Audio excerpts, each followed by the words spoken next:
All right, guys. So the first book is The Three Little Pigs, and this is written and illustrated by Paul Galdone. So you guys have probably heard a version of this story before.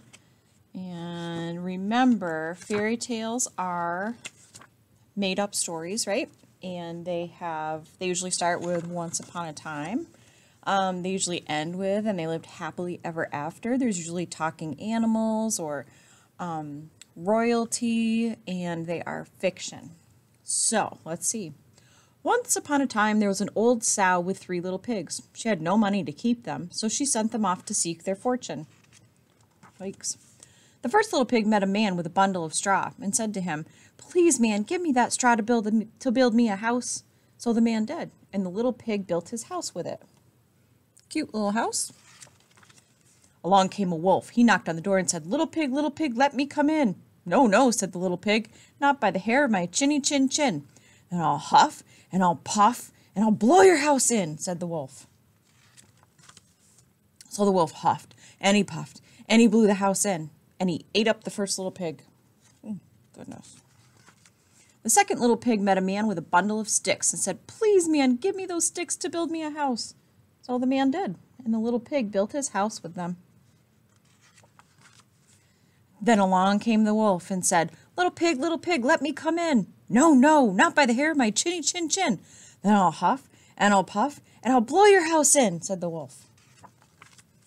So he huffed, and he puffed, and he huffed, and he puffed, and at last he blew the house in, and he ate up the second little pig. Goodness. The third little pig met a man with a load of bricks and said, "Please, man, give me those bricks to build me a house." So the man did, and the little pig built his house with them. Soon the same wolf came along and said, little pig, let me come in." "No, no, not by the hair of my chinny chin chin." "Then I'll huff, and I'll puff, and I'll blow your house in," said the wolf. Well, he huffed, and he puffed, and he huffed, and he puffed, and he huffed, and he puffed, but he could not blow the house in. At last, the wolf stopped huffing and puffing and said, little pig, I know where there's a nice field of turnips." "Where?" said the little pig.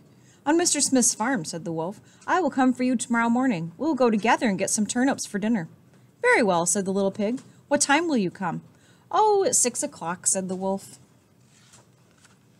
Well, the little pig got up at 5. He went to Mr. Smith's farm and got the turnips before the wolf came to his house. "Little pig, are you ready?" asked the wolf. Little pig said, "Ready. I have been and come back again, and I got a nice pot full of turnips for my dinner." The wolf was very angry, but then he thought of another way to get the little pig, so he said, "Little pig, I know where there's a nice apple tree." "Where?" said the pig. "Down at Mary Garden," replied the wolf. "I will come for you at 5 o'clock tomorrow morning, and we will get some apples." Thinks he's being very tricky, doesn't he? Well, the little pig got up the next morning at 4 o'clock and went off for the apples. He wanted to get back home before the wolf came, but it was a long way to Mary Garden, and then he had to climb the tree. Just as he was climbing back down with his basket full of apples, he saw the wolf coming. "Little pig," the wolf said, "you got here before me. Are the apples nice?" "Yes, very," said the little pig. "I will throw one down to you." And he threw the apple as far as he could throw. While the wolf ran to pick it up, the little pig jumped down and ran home. The next day the wolf came again and said to the little pig, "Little pig, there's a fair at Shanklin this afternoon. Would you like to go?" "Oh, yes," said the little pig. "When will you come to get me?" "At 3, said the wolf. Well, the little pig went off at 2 o'clock and bought a butter churn at the fair. He was going home with it when he saw the wolf coming. The little pig jumped into the butter churn to hide. Here he is. The churn fell over and rolled down the hill with the little pig in it. This frightened the wolf so much that he turned around and ran home. Later, the wolf went to the little pig's house and told him what happened. "A great round thing came rolling down the hill right at me," the wolf said. "Ha! I frightened you then," said the little pig. "I went to the fair and bought a butter churn. When I saw you, I got into it and rolled down the hill." The wolf was very angry indeed. "I'm going to climb down your chimney and eat you up," he said. When the little pig heard the wolf on the roof, he hung a pot full of water in the fireplace. Then he built a blazing fire. Just as the wolf was coming down the chimney, the little pig took the cover off the pot, and in fell the wolf. The little pig quickly put on the cover, boiled up the wolf, and ate him for supper.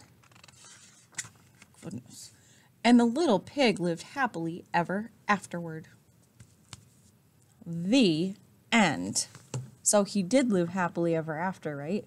And the story started with once upon a time, just like fairy tales tend to do. All right, guys, I hope you like that. Bye.